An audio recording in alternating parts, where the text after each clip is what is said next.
Assalamu alaikum. Bienvenue dans Écho de l'âme. Je suis Madina, amoureuse du Coran et passionnée par le savoir et l'apprentissage. Dans ce podcast, je vous invite à explorer avec moi des réflexions profondes inspirées par la lumière du Coran et les réalités de notre vie quotidienne.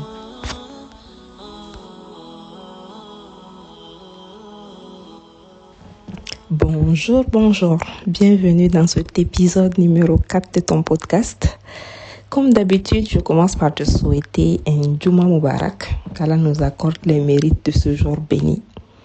Alors, aujourd'hui, j'ai décidé de partager avec toi les quelques leçons que j'ai tirées de la série sur le prophète Youssouf alayhi salam. Alors, je commence par préciser que ce que je vais dire ne se base pas sur la sourate qui porte le nom de Youssouf dans le Coran, mais sur la série qui a été tournée sur sa vie. Bien évidemment, la série s'inspire de la sourate. Voilà, l'essentiel de l'information est tiré de la sourate, de ce que Allah subhanahu wa ta'ala dit de Youssouf depuis le début jusqu'à la fin de l'histoire. Mais étant donné qu'une série ne peut pas être nécessairement fidèle à 100% au livre qu'il a inspiré, donc il va sans dire qu'il se peut que dans la série, il y ait des détails qui ont été ajoutés juste pour les besoins de production et de réalisation, des détails qui ne sont pas nécessairement mentionnés dans le Coran. Personnellement, je pense que cela ne cause pas de problème lorsqu'on connaît déjà en fait le fait que l'histoire dans le Coran est là et que cette série a été juste faite pour pouvoir nous permettre de visualiser ce qu'a été ce tome et comment est-ce qu'il a vécu. Mais il convient quand même de faire la part des choses. Donc nous allons commencer. Youssouf alayhi salam est un prophète qui est cité dans le Coran et mieux, il porte, il y a un nom de sourate, il y a une sourate qui porte son nom dans le Coran. C'est dire à quel point Allah lui a fait un grand honneur, non seulement de nous raconter son histoire du début jusqu'à la fin, mais aussi de lui faire l'honneur de sorte que la sourate même porte son nom. C'est peu courant dans le Coran et c'est l'un des rares prophètes, ou sinon le seul prophète dont l'histoire est racontée du début jusqu'à la fin dans la même sourate justement qui porte son nom. Ça fait beaucoup de particularités. Et moi, la sourate Youssouf, c'est une sourate déjà qui est fort inspirante, qui est remplie de leçons. En fait, c'est une sourate qui est belle de par sa lecture, mais aussi de par les leçons qu'on peut en tirer, de par les sagesses que cela véhicule. Et lorsque j'ai appris qu'il y a un film, non, précisément une série qui a été tournée sur la vie de Youssouf, j'ai tout de suite eu envie de regarder parce que je me suis dit, si je peux voir de quelle manière est-ce qu'on essaie de mettre en scène ce tome spécial qui est cité dans le Coran, j'aimerais bien voir ce à quoi ça ressemble. Donc je me suis procuré la série et je l'ai regardée sur plusieurs semaines, peut-être même plusieurs mois, parce que c'est une série de plus de 20 épisodes, si je ne me trompe pas. Et chaque épisode fait plus de 40 minutes. Donc c'est assez prenant et avec les occupations, donc je regardais au fur et à mesure. Mais il faut savoir que c'est aussi une série qui ne se regarde pas d'un trait, parce que c'est tellement rempli de leçons, il y a tellement de pépites à l'intérieur, il y a tellement de phrases. Imagine des phrases du Coran qui sont balancées dans le contexte qui est représenté et tout. Donc tu peux être en train de regarder et après tu vas faire une pause au milieu de la série juste parce que tu as envie de réfléchir sur ce que tu viens de voir ou sur ce que tu viens d'entendre. Donc moi j'en ai énuméré 7 que je vais essayer de partager avec vous et j'espère que comme cela m'a inspiré, ça va aussi vous inspirer et que ça aura un impact positif dans votre vie de tous les jours. Le premier point que j'ai noté, c'est l'attachement que le père il faut dire que je vais pas raconter l'histoire. Je vais pas raconter l'histoire de Youssouf. Je vais juste prendre les points qui m'ont marqué dans son histoire, en partant du principe que vous avez lu son histoire dans le Coran. Sinon, faites-le. Procurez-vous une version du Coran en français, cherchez sur internet la sourate Youssouf et vous pourrez lire son histoire entièrement. Donc le premier point, c'est l'attachement fort, voire même excessif, que le père de Youssouf avait en fait pour son fils. Le père de Youssouf aimait énormément Youssouf. Il semblait être son enfant préféré parmi tous les frères et sœurs que Youssouf avait. Et cela était évident, en tout cas visiblement, c'est l'impression que les frères et sœurs de Youssouf avaient. Que Youssouf était l'enfant préféré de leur papa. Et il aimait tellement en fait son fils que cela, à la longue, a créé une sorte de jalousie entre les frères et sœurs, notamment entre les frères de Youssouf et Youssouf lui-même, mais dans un seul sens, parce que ce sont ses frères, en tout cas certains de ses frères, qui ont commencé à nourrir de la jalousie envers lui, parce qu'il voyait qu'il semblait être le préféré du papa, étant donné que eux tous, les frères, ses enfants garçons, prétendaient à la prophétie après Israël, après Yacoub alayhi salam, qui est leur père. Ils espéraient qu'après le papa, c'est eux en fait qui deviendraient prophètes. Étant donné que Yacoub était prophète parce que son papa était prophète et que son grand-père était prophète, ainsi de suite. Donc ils s'attendaient à ce que l'un des enfants, après le départ de Yacoub alayhi salam, devienne prophète. Et ils espéraient, chacun espérait que ça serait lui. Et Youssouf, qui était très petit, voilà, qui était très très jeune par rapport à ses autres frères qui étaient très grands et assez âgés, semblait être le plus apprécié. Et aussi, il avait un caractère tellement noble et il avait une beauté tellement envoûtante que on n'avait pas besoin d'être une femme pour l'aimer, même les hommes. En fait, c'est comme si tous ceux qui l'approchaient, en fait, l'aimaient, aimaient sa compagnie, aimaient être avec lui. Et son papa n'était pas exclu en fait de cet effet que Youssouf pouvait avoir sur les autres. Donc il l'aimait énormément. Et de par cet amour, ce grand amour, entre guillemets, qui a l'air d'être même un peu excessif, que Yacoub alayhi salam a porté pour son fils Youssouf, il y a une leçon à tirer derrière. La leçon que moi je tire derrière, c'est que Allah nous éprouve par ce qu'on aime le plus. Parce que c'est cet enfant qui lui était très très cher à son cœur qui a été sa plus grande épreuve dans sa vie. Donc, généralement, si on essaye d'être attentif dans notre vie, si on essaye de regarder de plus près, on se rendra compte que ce par quoi on est le plus souvent éprouvé, ce sont les choses pour lesquelles on a un grand, voire même un trop grand attachement. En fait, ce qui mérite le plus haut degré de l'amour, d'intérêt et d'attachement venant de la part de nous, des humains, c'est Allah subhanahu wa ta'ala. C'est lui qui doit être au paroxysme de notre centre d'intérêt et de l'amour qu'on peut porter.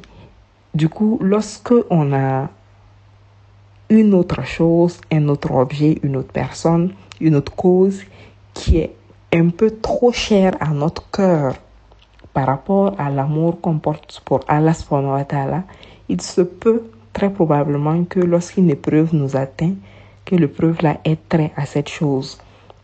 Si vous êtes très souvent éprouvé par votre enfant, posez-vous la question pour voir si l'intérêt de cet enfant ne passe pas avant votre devoir envers Allah subhanahu wa ta'ala. Si vous êtes très souvent éprouvé par votre travail, posez-vous la même question. Si vous êtes très souvent éprouvé par votre beauté physique, voilà, qui est souvent des problèmes de boutons, de ceci, de cela, qui vient entraver, demandez-vous si vous n'êtes pas un peu trop attaché à votre apparence. En tout cas, moi, personnellement, c'est la leçon que je tire de là. C'est Allah qui doit occuper la place numéro 1 dans notre vie. Et nous sommes éprouvés par ce à quoi on accorde la place numéro 1 au lieu, en fait, d'accorder cette place à Allah subhanahu wa ta'ala. Ce qui fait que l'épreuve aussi, la deuxième leçon que je tire de cette scène ou de cet événement, de cette épreuve de Yacoub alayhi salam, c'est que l'épreuve est susceptible de durer autant que possible tant qu'on n'en tire pas les leçons nécessaires. L'épreuve de Yacoub alayhi salam va durer très longtemps, des années.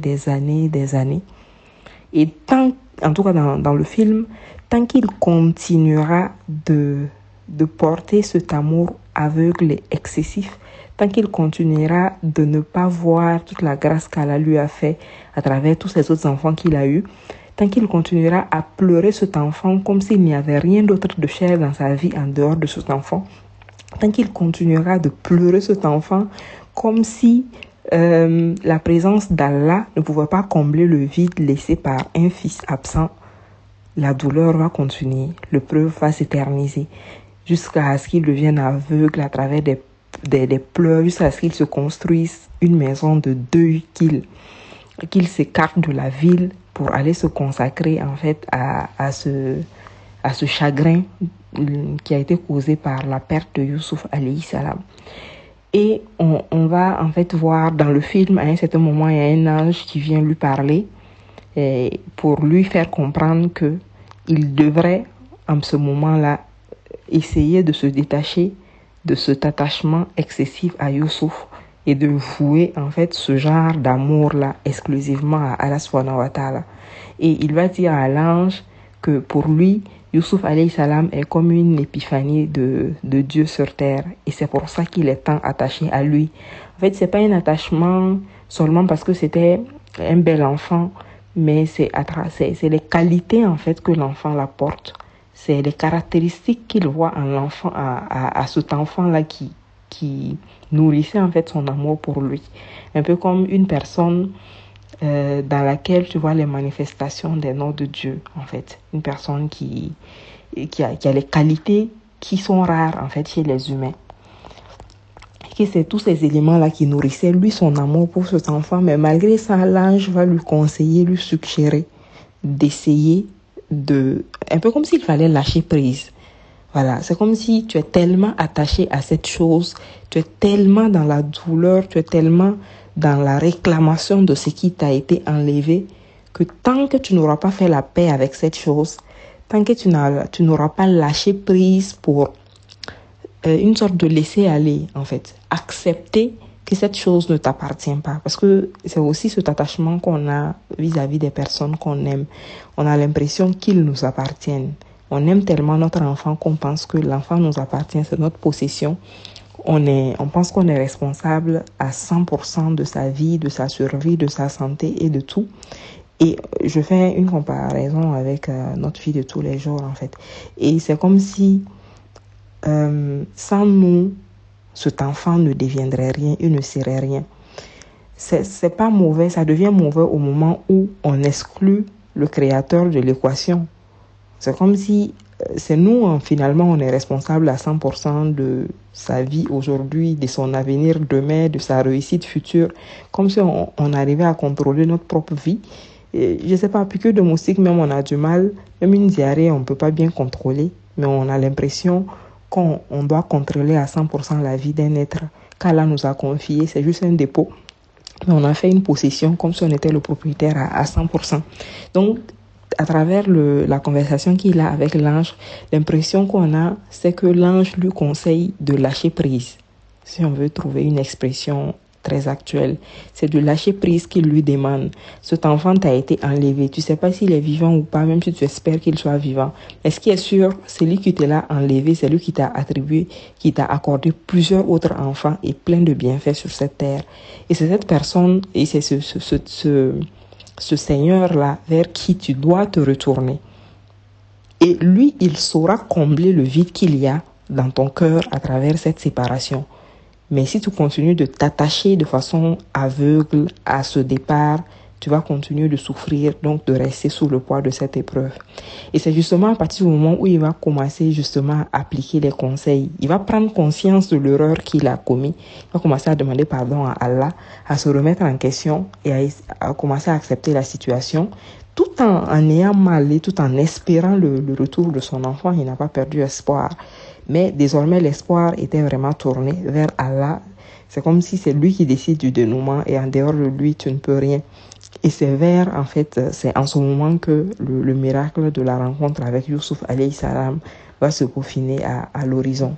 Donc ça, c'est la première leçon que moi je tire.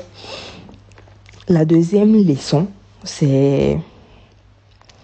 je tire ça de la scène où les frères de Youssouf vont comploter, genre quand ils vont l'amener avec eux pour, on va dire, au champ, voilà, pour sortir avec les animaux et tout ça, puisqu'ils étaient bergers. Et que là-bas, finalement, ils vont comploter entre eux et décider de jeter Youssouf dans le puits. Ils décident d'abord de le tuer et le frère le plus... celui qui a le plus de cœur réussit à les convaincre pour leur dire de ne pas le tuer, mais de plutôt le jeter dans le puits et que peut-être des caravaniers vont le trouver et puis vont l'amener loin de leur terre et que le père ne va plus les voir. Puisqu'il faisait ça dans l'espoir que ça ne soit pas lui qui bénéficie, qui hérite de la prophétie. Et aussi parce que Youssouf avait fait un rêve. Et dans ce rêve-là, il voyait, cette partie est bien décrite dans le Coran. Et la signification du rêve, c'était qu'il allait devenir en fait l'héritier ou sinon le prochain prophète après son papa et que ses frères seraient entre guillemets sous ses ordres en tant que prophète. Désolée. Donc, pour empêcher la réalisation de cette vision que Youssouf a eue et qu'il a raconté à son père. Son père lui avait déjà dit de ne pas le raconter à ses frères. Et dans le film, c'est une des mamans de ses frères, parce que son père est polygame, pardon. Donc c'est l'une des mamans de ses frères qui va écouter la conversation entre Youssouf et puis son papa au moment où Youssouf est en train de raconter ce qui s'est passé dans son rêve à son papa, et elle va le rapporter aux enfants et finalement les enfants vont faire ce complot. Donc ils vont décider finalement de ne plus le tuer mais de le jeter dans la caravane. Et ce que moi j'en tire comme leçon, de cette scène, c'est que finalement,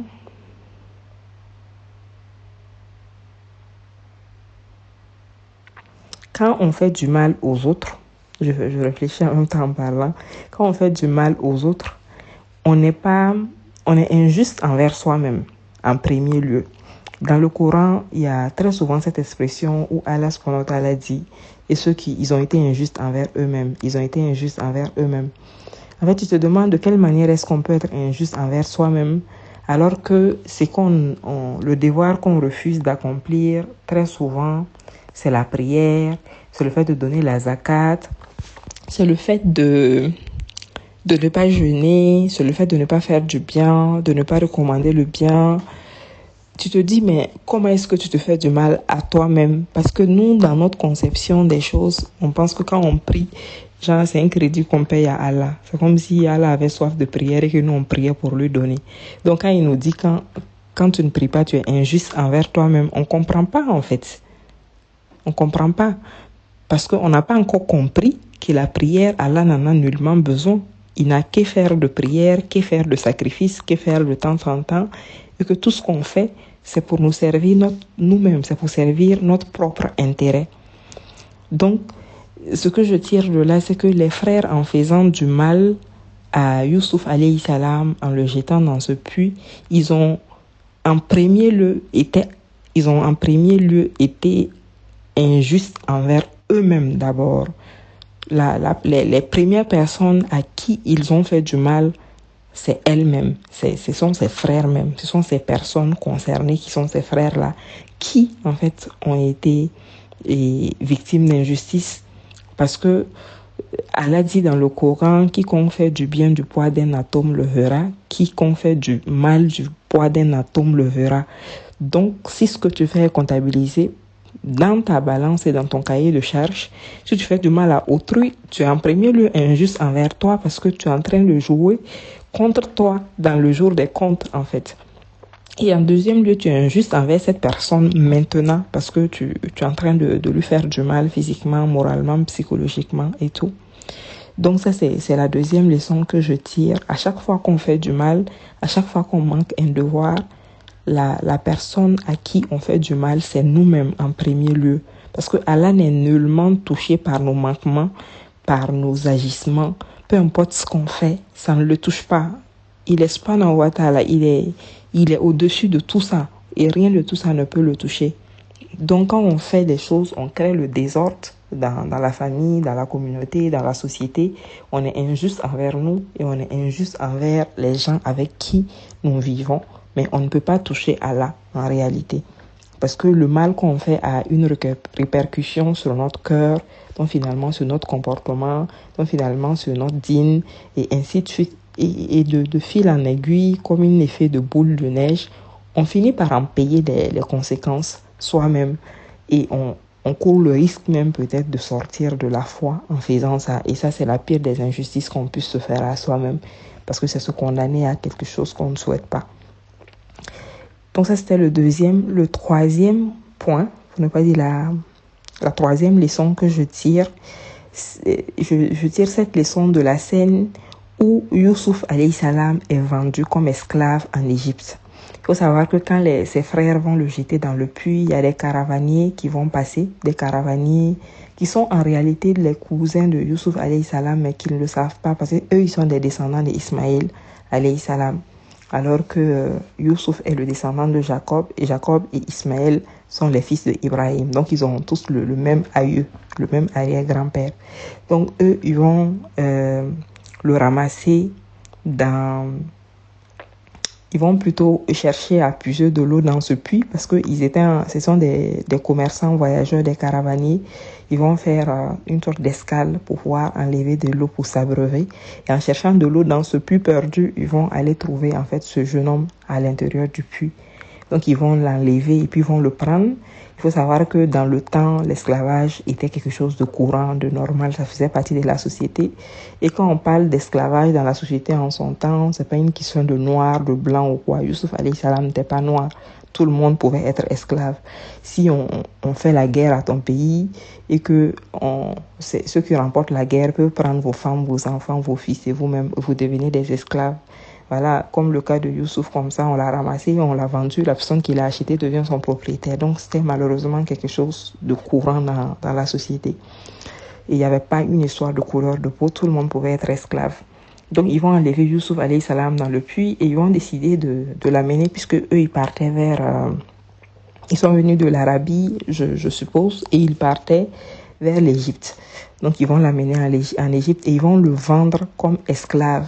Et c'est le Aziz. Aziz, c'est un titre je crois, une sorte comme le chef de l'armée ou le ministre de la défense, c'est un truc comme ça, correspond à un truc de ce genre, je peux pas dire exactement, mais c'est le Aziz de l'Égypte qui va acheter en fait Youssouf comme esclave pour aller l'offrir à sa femme. Et la leçon que je tire de cette scène, c'est que notre valeur n'est pas dépendante de celle que nous donnent les hommes. La valeur que nous avons en tant que personne n'est pas tributaire du regard des gens, du jugement des gens et de ce que les gens pensent de nous ou de la valeur qu'ils nous attribuent eux-mêmes. Youssouf alayhi salam, c'est l'un des hommes les plus nobles que la terre a porté. C'est un prophète de haut rang.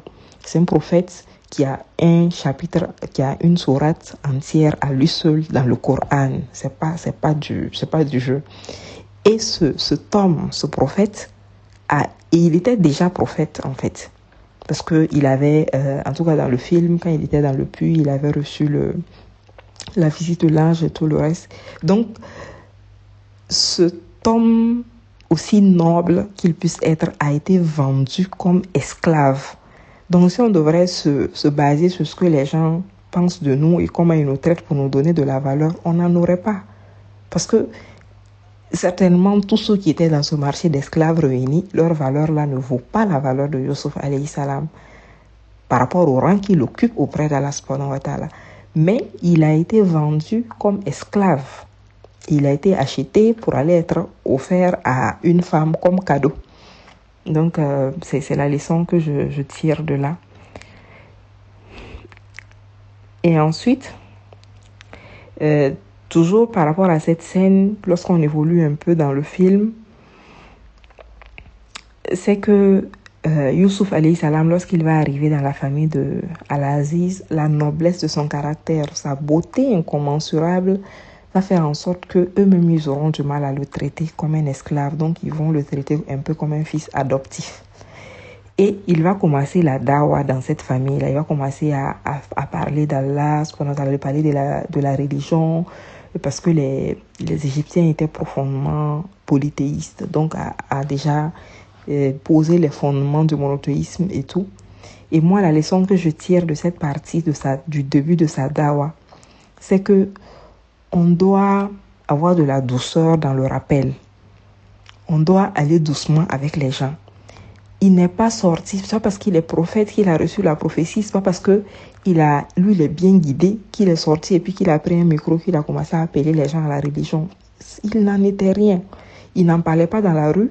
Il n'en parlait même pas ouvertement à ses maîtres, à ses parents adoptifs, entre guillemets, à l'Aziz et puis à sa femme. Il savait qu'ils étaient polythéistes, ils avaient des statues dans leur cour, ils avaient une maison dédiée aux statues où ils partaient offrir des offrandes, ils partaient prier, demander des choses.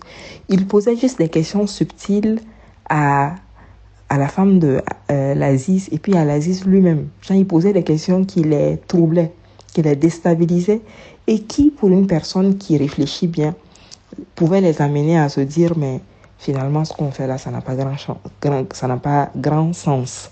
En fait, ce polythéisme, ça n'a pas de sens. Mais il n'est pas allé frontalement pour obliger les gens, en fait, à devenir monothéistes ou à abandonner leurs croyances. Lui qui est prophète, lui qui a reçu le mandat de guider les gens, il s'y est pris avec douceur, il s'y est pris avec tempérance et doucement, progressivement, à travers la noblesse de son caractère, à travers l'exemplarité et à travers la dawa qu'il faisait de façon subtile dans la cour, il a réussi à convertir la plupart des esclaves qui étaient en fait là-bas. C'est comme ça qu'il a commencé. Et on peut faire un parallèle avec la vie du prophète Muhammad sallallahu alayhi wa sallam, qui quand il a reçu la révélation, je crois que c'était pendant les 3 premières années, il n'a pas prêché publiquement. Il s'est attelé à construire sa foi, à construire sa science et puis à former une communauté solide mais très restreinte autour de lui sans avoir à faire de dawa, de prédication ou de rappel de façon publique ou sortir. Ouais. Donc je pense la leçon que je tire de là, c'est que il faut respecter les étapes, il faut respecter les croyances des gens, il faut respecter le rythme des gens parce qu'on n'a pas tous le même rythme et puis c'est ok. Il ne faut pas brusquer les gens, il ne faut pas forcer les gens, surtout quand on sait que la guidance n'appartient qu'à Allah subhanahu wa ta'ala. Et le dernier point que je retire encore de cette partie, c'est que la grâce d'Allah ne se manifeste pas toujours à travers une situation matérielle bonne ou excellente. Parce qu'aujourd'hui, surtout dans certaines communautés, les gens pensent que quand tu ne roules pas dans une belle voiture, quand tu n'es pas dans une jolie maison, quand ta table n'est pas garnie matin, midi, soir, genre, il n'y a pas la grâce de Dieu dans ta vie. Alors que quand on regarde Youssouf alayhi salam, est-ce que nous, on peut avoir grâce d'Allah comme lui dans notre vie? Mais lui, il a été vendu comme esclave. Donc, ce n'est pas la situation matérielle qui démontre notre niveau de proximité avec le Créateur, notre niveau de foi, notre niveau de comment je l'appelle ça, de vertu en réalité. Et même quand on va en arrière et qu'on regarde la vie de Yacoub alayhi salam, de Israël, le papa de Youssouf alayhi salam, il n'était pas riche. Genre, le gars, il était berger, il vivait très très modestement, il partait chercher des choses au champ qu'il venait manger, il vivait en fait très très très mais très modestement quand tu regardes la série. Mais c'était un prophète. Donc pourquoi aujourd'hui les gens ont tendance à croire que c'est parce qu'eux ils sont dans la voiture de luxe qu'ils ont la grâce de Dieu dans leur vie, et puis ils ont des milliers de personnes qui les croient, qui les suivent, qui pensent que ceux qui sont dans une situation modeste, c'est parce qu'ils ne prient pas le bon Dieu, ou c'est parce qu'ils ne sont pas ceci, parce qu'ils n'ont pas la bonne manière de faire, parce qu'ils n'ont pas quoi, ils n'ont pas l'onction, ils n'ont pas la grâce, que leur situation